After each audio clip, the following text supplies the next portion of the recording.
I'm here today talking with my comrade in the revolutionary struggle, none other than the legendary Bobby Seale.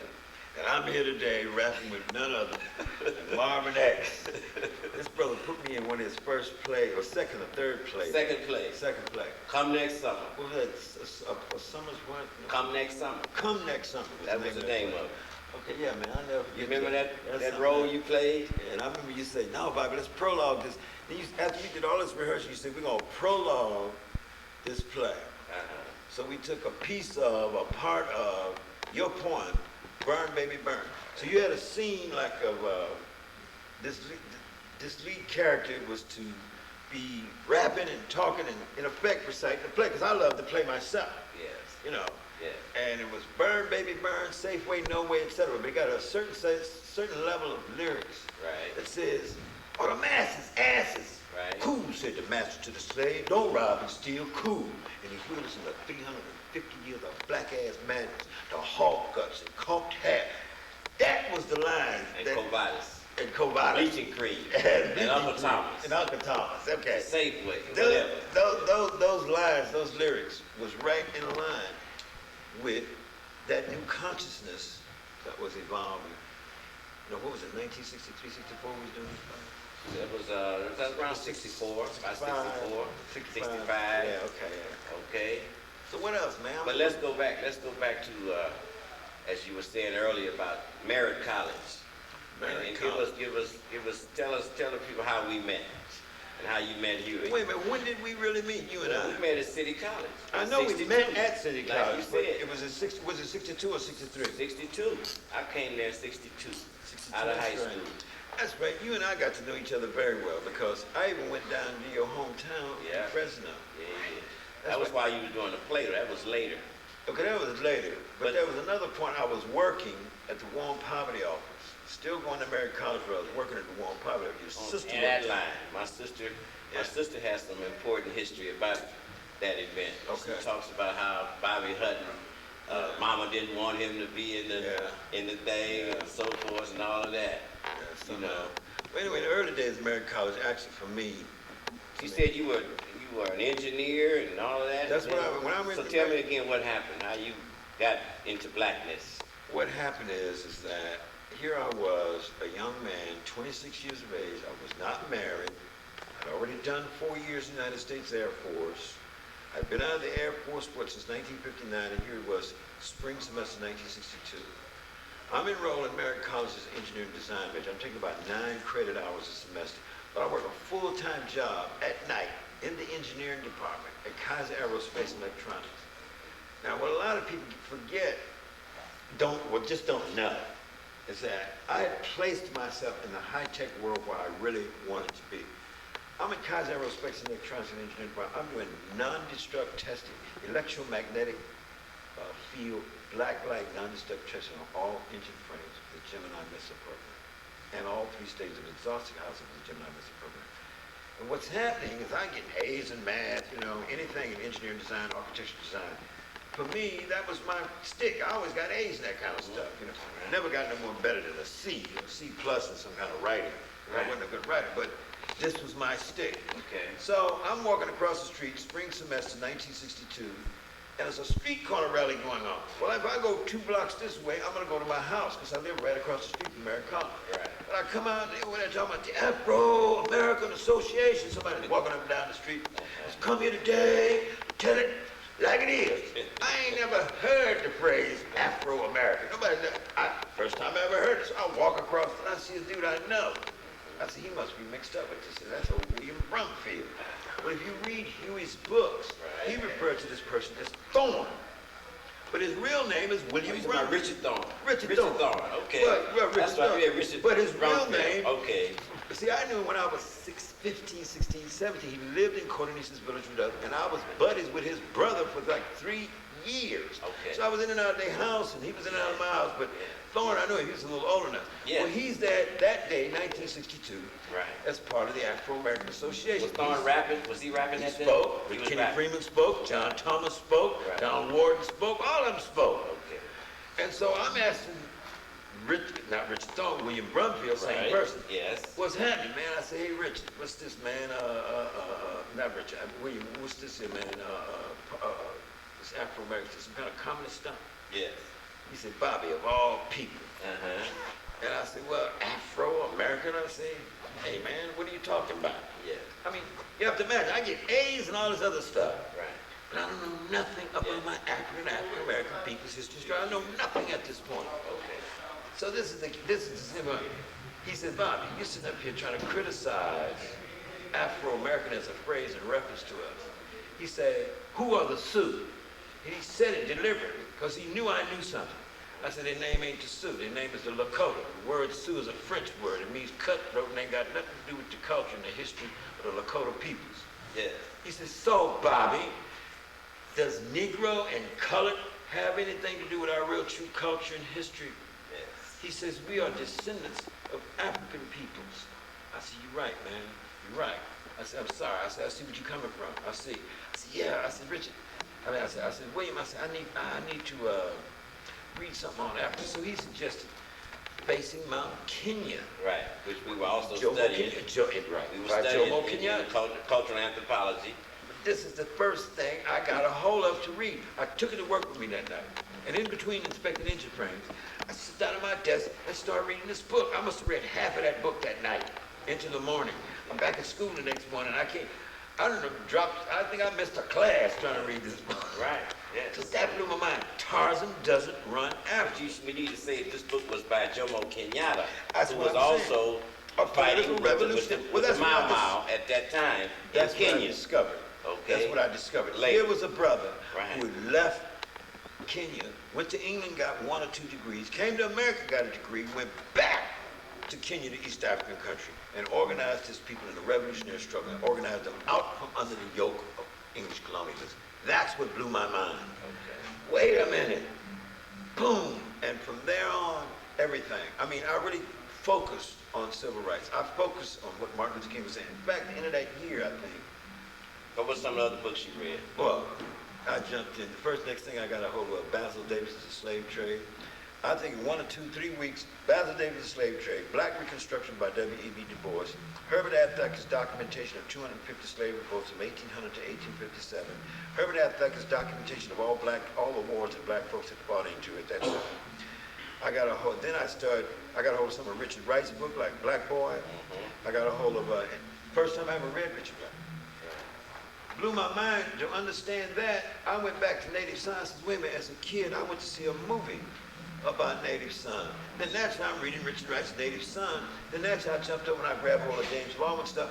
And then, see, all you brothers who was off into this, and all these people was off into this is who I focus on. They'd be on the campus, hey man, is there books on? I'll be asking shit like this. So I became, give me a year, I became part of what we call that young black intelligentsia at Merritt College.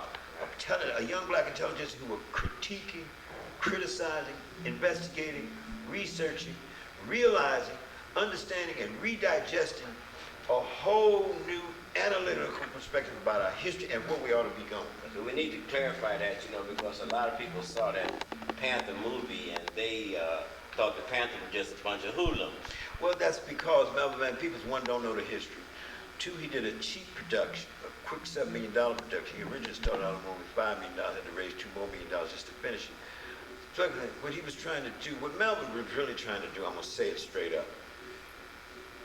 David, Hilliard, and I, and 20 other Black Panther Party members were already slated and already contracted with Warner Brothers Pictures, and they in turn, the 2 former white left radicals, Mark Rosenberg and Paula Weinstein, David and I suggested we need a black director, and they turned around and contracted Brother John Singleton to be the director of an authentic feature film on the Black Panther Party. This all happened in 1992. All right? Okay. Now, 1993, then Melvin Van Peebles started his project. He didn't start shooting that son of a gun in 1994. He finished it and rushed it out there and got it up on the screen May 1995.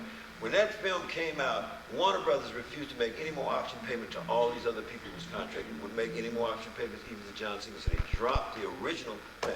It was going to be named after this book, Seize the Time. Yeah. This is the book that was the working title for that film. I'm just saying, Yeah. Melvin comes along and does this cheap production and slap it up there. What does he do? He treats me and Huey like two street toughs that just popped up off the street. Right. Huey did a year and a half in law school before we even started the Black Panther Party. Right. You know what I mean? I worked in, created one program in North Richmond, the tutorial program, then moved over there to North Oakland and started working. I became the assistant director of youth job drive, and then became the community liaison for the North Oakland Neighborhood Service Center. I want you to go back to the first time that same day you said that you met Huey. Go back and describe The that. very first time I met Huey, okay. After that street corner rally, I went to that very first rally. William Thorne. Well, after the rally was kind of over, Richard, after he gave me the title of the book I should get, Right. Richard said, come on, Bobby, I want you to meet some of the brothers here. So he had me meet John Thomas. I shook his hand. Then he had me meet Kenny Freeman. I shook his hand because I hooked up with Kenny 2 years later, a year or so later. Then he had me meet John Thomas, Kenny Freeman, Donald Warden, 4 or 5 men. The last person he had me meet was Huey Newton. And right when Huey was being met, he says, wait a minute, Bobby, before you leave, I want you to meet my friend here. He's talking now.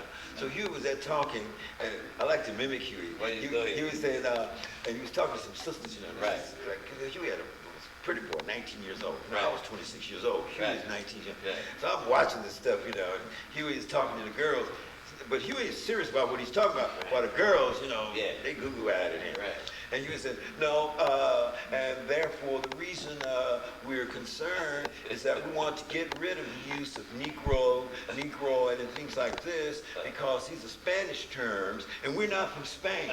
He says, and furthermore, these teachers and instructors in the colleges constantly refer to us that, therefore they perpetuate a certain kind of brainwashing. But if we had terminology that made reference to our real descendancy, he says, such as Afro-American, or even, as Huey put it, a positive connotation as a Black American, he says, then we would begin to move away from the brainwashing by making sure that correct social science references is in the schools.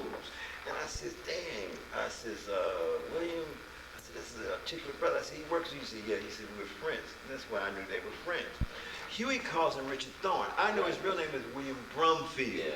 From age 16, says 15, 16. Okay, my point is, so he turned around. So he said, Huey, I want you to meet another brother. This is Bobby Seale. Bobby Seale. Huey knew. I said, yeah, man. I said, you're real articulate, man. I said, I kind of like you, man. He said, right. Huey said, oh, thank you very much. Well, people don't know why Huey had this need to be precise. Yeah. What I found out in 1963, when me and Huey got to really know each other, was that Huey, at age 17, had 1 more year to go in Tech High. Counselor told him he'd never be college material because he's semi-illiterate. No, I can be college material. So he comes home, and his older brother, Melvin Newton, who's getting ready to do graduate work at University of California, Berkeley. Right. Melvin, you got to teach me how to read. You got, because it's his older brother. Yeah. They tell me I can't be college material. I got to go to college. So, boom. Melvin, Huey told me, Melvin the next day brought a Dick, Jane, and Spot primer reader. Huey tore it up. No, what's wrong with you? Now, you ever remember, this is before Huey knew any real African-American history, too. Right. But his point was he wanted to learn how to read. Right. You're going to teach me how to read all these college books because I have to be college material. Right. He said, but these are philosophy books. Immanuel Kant, C. Wright Mills, or whoever, Machiavelli.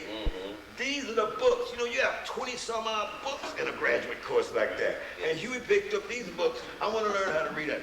Huey insisted, so got him a dictionary.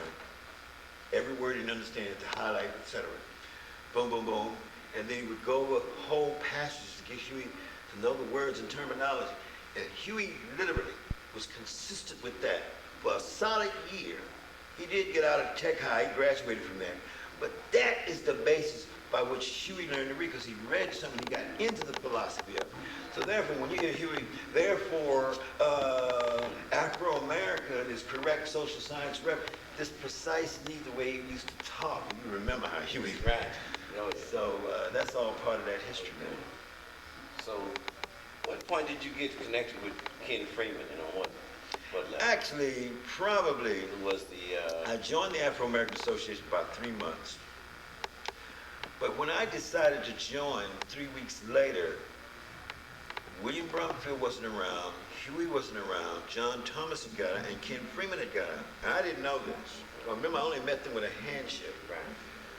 Then I kept running with them for 2 months, and then I started asking questions. I says, Don Warden, some other people was hanging around. I says, you know, where's Ken Freeman? Oh, we don't want to bother with them. They shaking. I said, they shaking? They was talking, I didn't know what the phrase shaky meant, you know what I mean, until I got an understanding of it. Yeah. In other words, I didn't realize there had been an ideological split. And so what happened is that I found out that Don Warden was moving more to the Booker T. Washington concept. And the other ideological split had moved to the W.E.B. Du Bois concept with the talented tenth and so on. So I had to go back and read history. You have to see the Black Panther Party as American history, catalyzed out of the African American community. And you have to see the Black Panther Party interconnected and interrelated with the whole history of African American people's struggle in this country, our struggle for constitutional, democratic, civil, and human rights. So we are part and parcel of that whole continuum struggle. So we made profound history in conjunction with the already ongoing history I was mentioning earlier. You see what I'm getting at? So what did the Panthers do that was different? What did they do that was different? Really, the only other significant difference, we stood on the right to self-defense. I mean, This had never happened before in Afro-American history? Well, let me say something. Let's see. When you wrote the 10-point platform and program, we called for decent housing, 1 point, full employment, another point, decent education, another point, preventative medical health care, another point, end to exploitation of the African-American community, another point.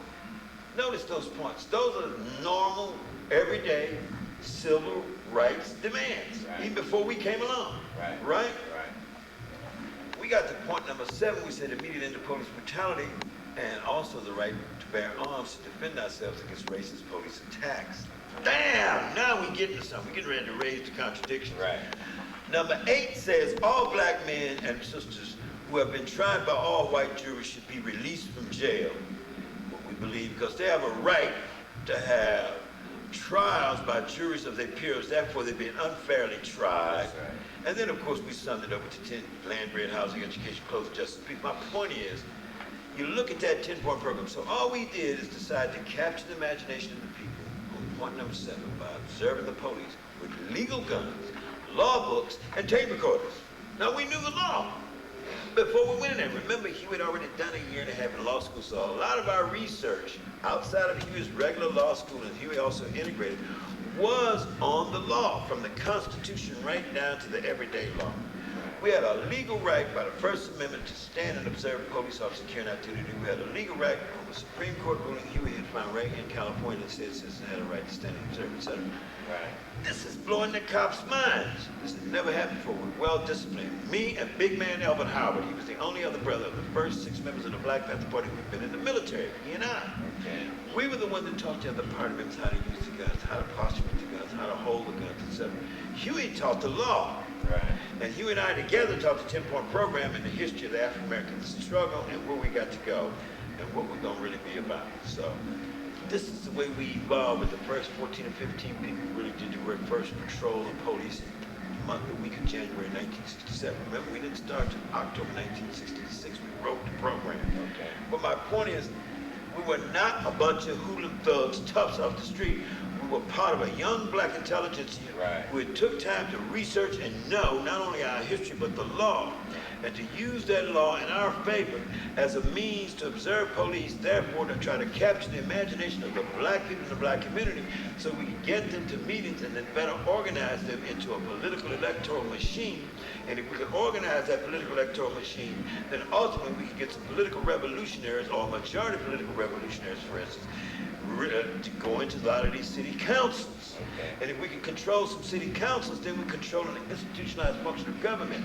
We can then make legislation and policy that serve the desires and needs of the people, thereby giving them a better stepping stone to their ultimate human liberation. Okay. In essence, that's what the Bill Black Panther Party's goal objective All right. is about. Now let me ask you this, in terms of what has happened in the last 30 years with the black elected officials nationwide, and particularly in Oakland, do you, obviously you're here today at the Peñas to help raise funds for the city council campaign of David Hilliard. David Hilliard, former Black Panther Party Chief of Staff.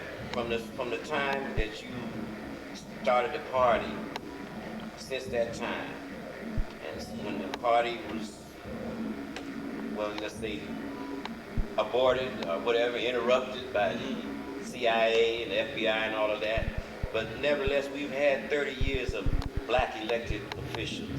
How do you sum up that experience of those officials in a classical form? In the middle of 1960s, around 1964, there was only less than 300 duly elected black political officials throughout the United States, from the local level to the federal level. It was less than 300. The Black Panther Party, SNCC, and all those other protest organizations helped cause, by the beginning of the 70s or mid-70s, 7,000 duly elected politicians. Okay. When you hit the 80s, you start hitting 8,000. By the time you get to the 90s, you're talking now 12,000 duly elected black politicians, from 300 to 12,000. Now, hypothetically, off the top of my head, 50% of those black politicians ain't worth duty squat. All right. Wait a minute. 80% of the white ones ain't worth crap either. Okay. You see what I'm getting at? Right. They're bought out by the corporate money rich, right, who behind the scenes, too much of the corporate money rich framework is a bunch of racists, etc. and so on. Right. You see what I'm getting at? Right. Now, this is the way I summed it up. I'm still saying in the final analysis, the struggle continues. Okay. So how do we begin to elect maverick type or old progressive or profoundly progressive candidates, whether they're black, white, blue, red, green, yellow, or polka dot? Yes. I'm an African American brother. David Hilliard is a young brother, or older brother from the Black Panther Party, former chief of staff, who says he's running for political office. Okay. I said, David, I'll come out there and support you. He said, we want you to be the campaign man. I said, you got that. Okay. You got that. Why? We've had other Black Panther Party members elected to political office since within those 30 years.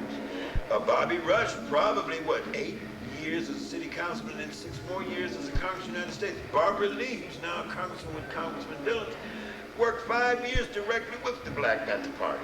You have to know these kind of things.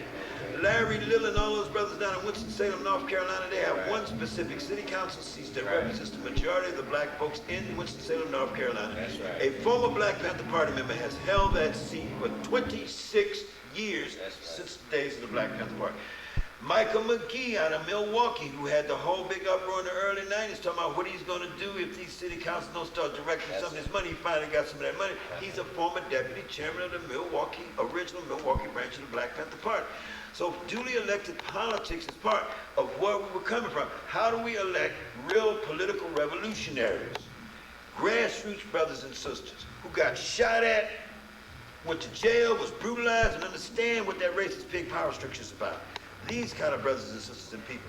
And I'm saying in the future, we got to get a whole lot of left, radical, and or progressive people elected to political office to get new policy and new legislation that ultimately secures this new people's empowerment movement that continues. You see what I mean? That's what this is about. So the Black Panther Party is significant to this present day movement if young people want to reach back and see what all the positive aspects were about in the 60s Black Panther Party history project and move forward into the new millennium. This is what's got to happen. Bobby, you ran for mayor, right? Yes, I did. How did that go? 42%. I got 42% of the vote. But think of this here. The black candidate who had ran 4 years prior to me in that town never picked up the more than 16% of the vote. Here in Oakland? In Oakland, California, 4 years before I ran, he never picked up the more than 16% of the vote. Is that right? The Black Panther Party did all this grassroots campaign organizing. That's what's most important about that campaign. I got 42% of the vote, but this was more votes ever turned out in the African American community in the history of all of Oakland of black folks participating electoral because they related to the Black Panther Party as hope to die. We don't take no crap from the racist pig power structure. Would you, as we were saying earlier about how we haven't finished our work. We have not. Would you ever consider running for mayor of Oakland? That may be a possibility. Now, I'm going to tell you something. What I really like doing is going from city to city, county, area to area, state to state, supporting really dedicated progressive political revolutionary candidate. That's what I really like doing. Because deep down inside, I'm an organizer. Remember, I was raised a carpenter and a builder. Yes. Remember, I'm an architect. I'm an engineer and design person. Right. You see what I mean? Yes. I think three-dimensionally. Okay. I think in a polylectic way, not just an old-style dialectic way. I've taken dialectics, old dialectics that we used to use in the 60s, and put them into a spherical concept, a paradigm, a philosophical paradigm, and show how things are interconnected, interrelated, and interdependent. And this is necessary. It's a necessary paradigm for a lot of people to pick up on so they can get more creative in their own ways with a more progressive human liberation struggle. You see what I'm getting at? What I'm saying here is that I think that I'm better at walking into the middle of a campaign, setting up a whole methodology. See, because I'm a research methodologist, and I see how everything becomes interconnected in a polylectic way. So when the movement, the advocacy, the organizing methodology occurs, bam, we win these campaigns. David's gonna win this campaign. I know all the stats now. I know the basic strategy of everything that's necessary to be done. Okay. I think I can encourage and get over 1,000 campaign workers that last 3 months prior to that campaign. See, in the old days when I ran for mayor of Oakland, I divided this. You could walk in the office, and it would be a giant map. Right. Well, you get that big old map. I say, I know about blueprint duplicating. See, I'm no architect. Right. I went and got me a blueprint duplicator. I said, cut that son of a gun in half and blow that son of a gun and match it up there. Then I took, it's a precinct map. Yeah. All the voting Right. precincts, all 400 some odd. Then I took the city with my coordinators, the city, and broke it down into 10 sections. In the black community, Chicano community, we had 8 sections. The Montclair White Liberal District, we had 9 sections. Everything else was the white Bible Belt that we didn't even want to go in, which was the 10th section. Now, I got all these precincts to work in. Then I took each section, particularly the ones we're going to operate, and broke them down into subsections. Then inside the subsection, there's so many precincts. Then I created precinct leaders. Then in each side of precincts, then you might get 500 or 600 registered voters per precinct.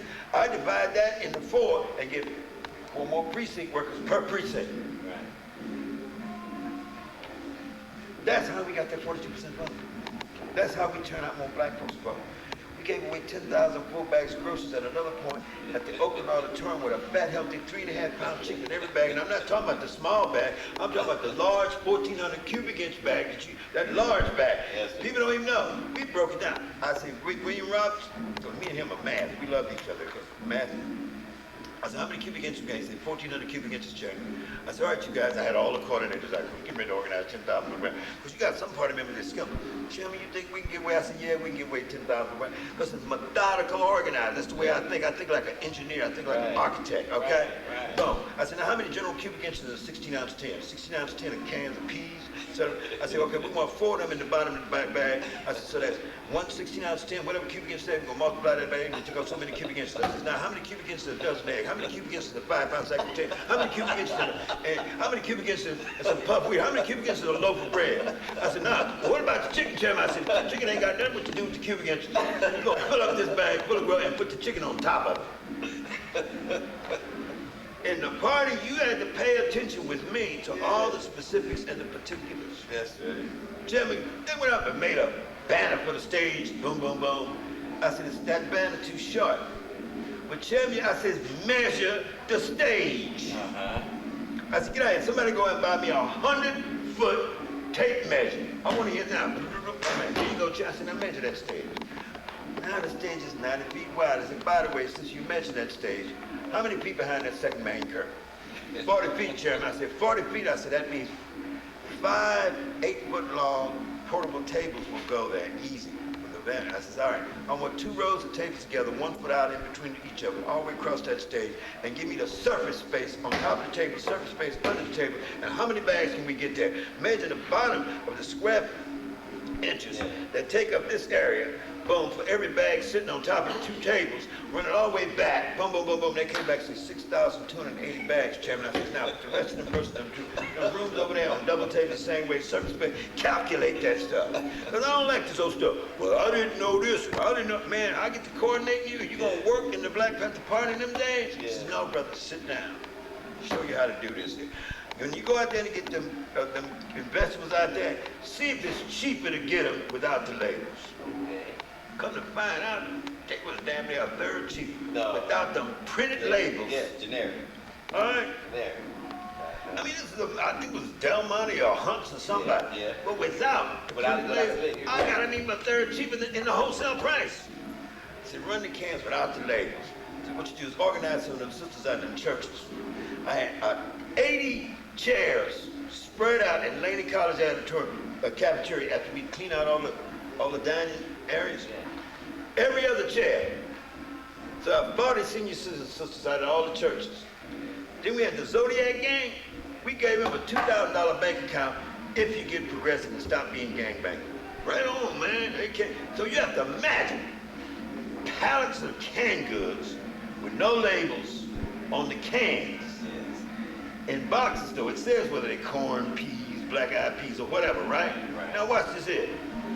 Young gang men go over and sit down and take all these cans out that ain't got no labels on. You got the sister from the church sitting down there with a marker in her hand.